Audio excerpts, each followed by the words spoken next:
Hola amigas y amigos, ¿cómo están usuarios de EducaRed? Yo soy Miguel Figueroa, biólogo, divulgador científico, amante del cerebro humano. Y me han dado el encargo, un delicioso encargo además, de presentar el curso de neurodidáctica, que aquí lo tengo apuntado además, que va a estar disponible desde el 4 de septiembre en la red. Así que estén preparados. ¿Y qué es lo que cuál es mi misión?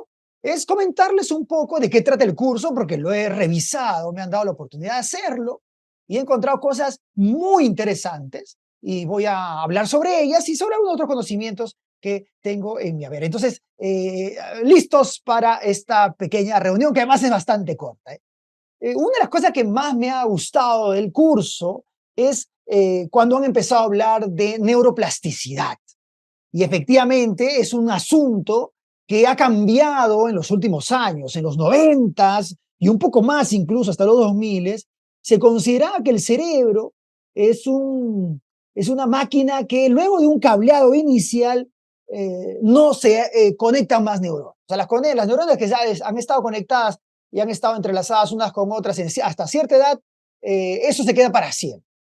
Lo cual, y afortunadamente además, no es cierto. El cerebro humano está cambiando constantemente. Y eso hace, y esto es bastante curioso además, que es una máquina, el cerebro es una gran máquina, una maravillosa máquina, una inigualable máquina. Es una máquina incomparable en términos de cerebros. O sea, el cerebro de tu alumno, el que te puedes imaginar ahorita, piensa en un alumno, es diferente al cerebro del que está a su costado. Incluso cuando son gemelos, sus cerebros son distintos. ¿Por qué? Es la pregunta. Porque sus vivencias son diferentes.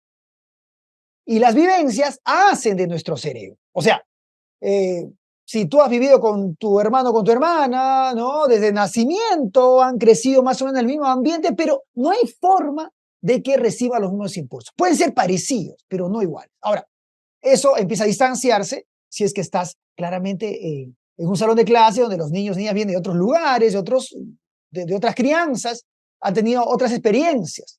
Qué importante es, fíjense, el poder de las experiencias. Las experiencias cablean el cerebro, ¿no? O sea, lo conectan de manera diferente, distinta. Entonces, ese tema es clave. Neuroplasticidad. Nuestro cerebro es plástico. Ya muchas investigaciones sobre personas que por algún accidente han perdido parte de su cerebro, pueden recuperar la habilidad que esa parte del cerebro se encargaba. ¿Gracias a qué? A que otra parte del cerebro toma el poder sobre la actividad. Miren ustedes cuán importante es esta capacidad del cerebro. Ahora, sí, no cabe duda que hay edades donde nuestro cerebro es mucho más rápido de cablearse. O sea, se conecta más rápido, pero eso no significa que después uno ya no aprenda. No, tranquilos, por favor, quitémonos ese concepto. La neuroplasticidad existe. Además, recuerden que nuestro cerebro, a ver, ¿alguien se acuerda cuántas neuronas tiene nuestro cerebro? A ver, ¿quién me dice cuántas neuronas tiene nuestro cerebro? Eh, Varias investigaciones han llegado, hay una investigadora que viene a mi mente, Susan Herculano Holzer, que dice que, según investigaciones específicas, y ella muestra además cómo logró contar las neuronas del cerebro, tenemos más o menos 86.000 millones de neuronas. 86.000, o sea, eso es muchas neuronas. Hay una etapa en nuestra niñez donde hay una gran poda neuronal, y uno pierde cada segundo más o menos una neurona. O sea, se nos muere naturalmente una neurona. Y tú podrás estar preocupado y decir, por Dios, esto voy a terminar de cerebrar. Lo que sucede es que tenemos tantas neuronas, si quieren, háganse un ejercicio matemático. Si uno nace con 86.000 millones de neuronas, ¿no? A los 80 años, si se le ha muerto una neurona por segundo, ¿cuántas neuronas se le habrán muerto? Y si haces esas sumas y restas, te vas a dar cuenta que no habremos perdido más del 4%. Más o menos, ¿no? Entonces, ¿y esto por qué? ¿Por qué nuestro cerebro viene con tanto o se mueren tantas? Se mueren naturalmente, uno no tiene que preocuparse por eso, a no ser que haya un accidente especial. Pero tenemos tantas neuronas y todas tienen un potencial tan maravilloso que lo que tenemos que hacer, sabiendo que uno va perdiendo neuronas en el camino, Lo que tenemos que hacer claramente es darle mucha actividad, porque aquí es donde aparece la clave de la neuroplasticidad. Es las neuronas que trabajan, se conservan. Las neuronas que están haciendo, donde están viajando de electricidad, están siendo conservadas. Las neuronas que no están trabajando o que su trabajo es menor, gastan energía. Y nuestro cerebro es tremendamente ahorrativo. Y eso ténganlo siempre presente. Nuestro cerebro es exageradamente ahorrativo. Porque hemos evolucionado en un periodo donde no había recursos, no habían alimentos. Ahora, los alimentos, a veces en ciertos lugares hasta hay un exceso de alimentos. Por eso el problema de la obesidad, aunque el alimento no es el mejor, ¿no? Entonces, en ciertas épocas de nuestra historia como humanidad, nosotros no teníamos tantos alimentos. Entonces, nuestro cerebro sabía ahorrar mucha energía. Entonces, cuando notas que hay una neurona que no está trabajando, que no está conectada con otra neurona, la neurona está destinada a la muerte, a la apoptosis, la neurona se suicida sola, porque está gastando energía. ¿Cómo hace, quién decide que la neurona viva o muera? Es claramente su actividad, si trabaja. Entonces, ahí es donde la educación aparece. Porque si uno aprende algo, o por lo menos entiende algo, una conexión neuronal ha sucedido. Luego, si se ejercita sobre ese algo, esa conexión se fortalece. Y si sigue ejercitándose, probando, conectándose con otras neuronas de otros lados, a lo que muchas veces le llamamos una educación referencial con más referencias, esa conexión neuronal se vuelve mucho más fuerte. Y eso hace que uno aprenda mucho más y distribuya mucho más ese conocimiento. Entonces, no se olviden, es muy importante la neuroplasticidad y que nuestro cerebro pierde más o menos 81 neuronas por segundo. Ahora, claro, nuestro cerebro, cuando nosotros nacemos con habilidades muy limitadas, comparadas con, por ejemplo, con un chimpancé, ¿no? que nace con un 51% de su cerebro, eh, o un delfín que tiene un cerebro desarrollado hasta un 61%, nuestro cerebro no llega al 40%, sino menos. Y podría atreverme a decir que nuestro cerebro está en un 30 y tantos por ciento, 30 tal vez. ¿Por qué nuestro cerebro es tan inútil en sus primeras etapas? Y es por al que le llamamos el dilema obstétrico. O sea, ustedes han visto una cebra cuando nace, lo habrán visto en los documentales. La cebra tiene que pararse rápido y empezar a caminar, y en pocos minutos ya está trotando. Un humano nace y es bastante inútil, sino hasta muchos meses o años. ¿Y por qué? ¿Por qué esa diferencia? Y es porque cuando los prehumanos o la prehumana se puso de pie, en términos evolutivos, el espacio pélvico se redujo.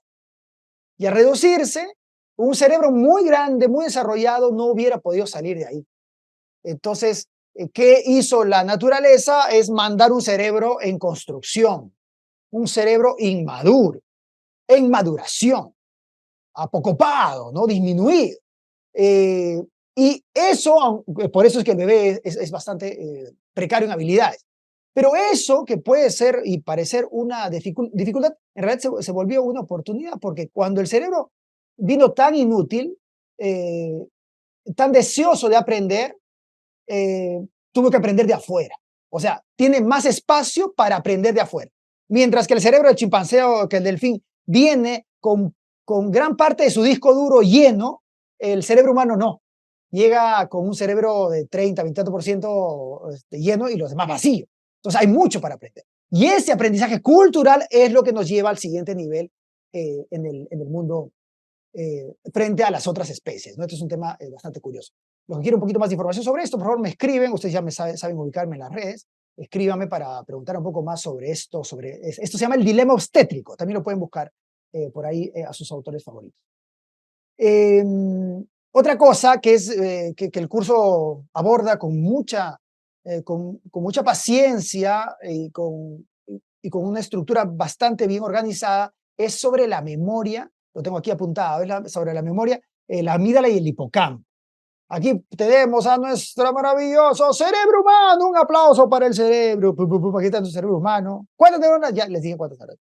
Nuestro cerebro humano, el cerebro humano tiene una zona, tiene una parte que se llama, que está asociada a la memoria. O sea, no hay un lugar específico del cerebro donde esté la memoria. De hecho, se ha visto que la memoria se va distribuyendo en diferentes zonas. Sin embargo, en las zonas temporales son las que podrían ser llamadas las zonas de la memoria. Y dentro de las zonas temporales hay una zona que se llama el hipocampo. El hipocampo tiene como función procesar la memoria, las primeras memorias. Y es interesante que el hipocampo trabaje junto a la amígdala cerebral. ¿Y qué es la amígdala? O las amígdalas o los grupos amigdalinos son pequeñas vallitas que si yo abriera el cerebro acá, ¿no? Me encontraría con unas amígdalas más o menos, a ver si lo puedo lograr, más o menos por acá, más o menos a esta altura de acá, ¿de acuerdo? Se ve. Lo interesante de esto es que el hipocampo y las amígdalas trabajan juntos. Las amígdalas o la amígdala es nuestro corazón emocional del cerebro. Entonces, cuando la amígdala se emociona, el hipocampo lo recuerda. Si la amígdala no se emociona, el hipocampo no lo recuerda tanto. Lo puede poner en su memoria de trabajo, en una memoria de uso rápido, y si no lo seguimos practicando, se nos va. Si yo, por ejemplo, les preguntaría ahora, dime, no sé, ¿qué hiciste? ¿Dónde estuviste cuando te enteraste que estaban atacando a las Torres Gemelas? A ver, trata de recordar. Ya les voy a dar unos 30 segunditos para ver cuándo. Voy a ver cuánto tiempo me queda. Además, yo me quedo hablando y a veces me doy cuenta que ya he hablado lo suficiente. ¿Cuánto tiempo me queda? Vamos a ver. Listo. Es probable que tú te acuerdes qué estuviste haciendo el 11 de septiembre cuando atacaron las Torres Gemelas. Sin embargo, es probable que si yo te pregunto qué estuviste haciendo el jueves de la semana pasada en la tarde, tú no te acuerdas. O el 11 de septiembre del año pasado, tú no te acuerdas. Pero ¿cómo no te acuerdas de algo más cercano y te acuerdas de algo más lejano? Y es porque ese evento vino acompañado con emoción. Y las emociones despiertan al hipocampo.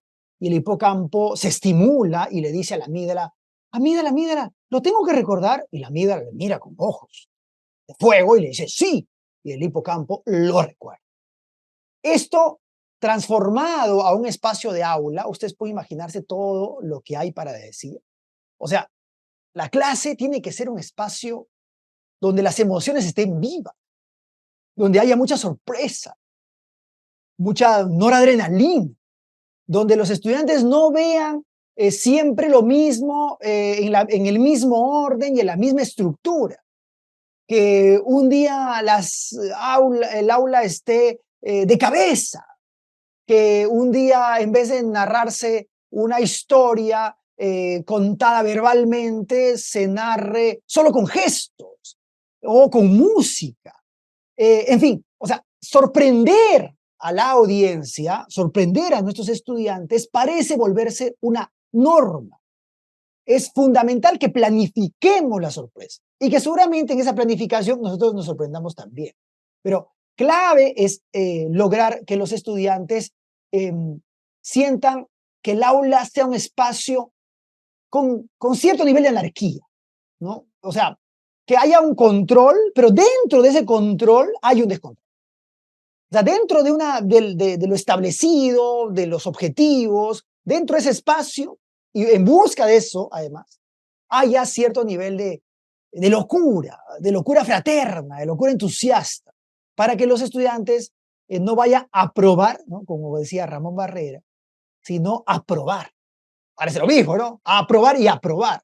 O sea, aprobar es, o sea, pasar el curso y aprobar, ¿no? Aprobar cosas diferentes, a estimularse de cosas distintas. Qué interesante esos conceptos también. Me quedan pocos minutos, voy a correr con unos datos extras que el curso lo aborda con paciencia. Ya saben, el 4 de septiembre va a estar listo para ustedes, educadores y educadoras. Y es el juego.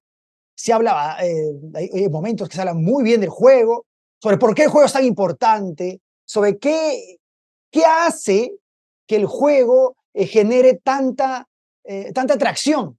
Y yo siempre hago esta pregunta en las conferencias, ¿no? ¿Por qué todos los cachorros de todas las especies juegan? No solo los humanos, juegan, todos los mamíferos por lo menos juegan. Leones, gatos, perros, todos están jugando, siempre. ¿Por qué? Porque es una forma de aprender, porque los cachorros esos primeros años están hechos para aprender de cómo funciona el mundo y eso permitirles sobrevivir y ser exitosos. Y los humanos no puede pasar lo contrario. Y el juego no debería de ser un espacio que sucede solo en el recreo, ¿no? Que sucede solo cuando suena la campana. El juego tiene que ser un espacio que se meta en el aula, porque justamente es esa actividad innata, filogenética, la que hace que seamos mucho más efectivos en el aprendizaje, porque está asociada a la dopamina, que hay mucho placer. Detalles extras que vienen en el curso, que están tremendamente amplios, hablan, por ejemplo, de las estrategias de Robert Rosler de aprendizaje. Yo sigo a Robert hace bastante tiempo y me ha encantado verlo aquí, ver sus estrategias. Se habla también sobre el poder del sueño como estrategia para fortalecer el aprendizaje. Recuerden que los animales, hay una curiosa y muy dolorosa investigación que mostraba que se hizo con ratas, creo, y se veía como las ratas mueren primero de hambre y luego de sueño. No, pero primero mueren de sueño y luego de hambre. ¿Notan? O sea, es tan importante para nuestro cerebro dormir que incluso es más importante que alimentar. No hagan este experimento, que es dramático, pero eso nos ayuda a entender que el dormir no solamente te hace descansar, sino que te hace fortalecer el aprendizaje. O sea, si uno se pasa la noche estudiando, al día siguiente podría dar un buen examen, pero lo más probable es que después eso se olvide. En cambio, si yo estudio de a pocos, y en el curso también se habla mucho sobre esto, sobre estudiar de a poco, recibir feedbacks rápidos y seguir estudiando, recibir feedbacks y seguir estudiando, y dormir bien, esto va a consolidar el aprendizaje. Y hay varias investigaciones además que han mostrado cómo cuando las personas no duermen, su capacidad de recordar lo aprendido el día anterior es menor y que los sueños a veces están conectados justamente, están conectados con las últimas vivencias. Se habla en algunos momentos sobre la actividad física y el deporte y o sea, el movimiento, que es algo que no debemos de olvidar de incentivar a nuestros estudiantes, incluso en los espacios dentro de las aulas. Señores y señores, hay mucho más que hablar, pero estoy seguro que han quedado ustedes con el apetito lo suficientemente activado como para que entren al curso, vayan clase por clase, pongan pausa cuando tengan que ponerla, apunten cuando tengan que hacerlo. Recuerden que las investigaciones han mostrado que cuando uno escribe también aumenta su capacidad de retención y cuando lo aplican, la posibilidad de retención aumenta muchísimo más. Para mí ha sido un placer estar con ustedes. 4 de septiembre, para todos los usuarios de Educared va a estar esto listísimo. Neurodidáctica. Nos vemos. Chau, chau, chau.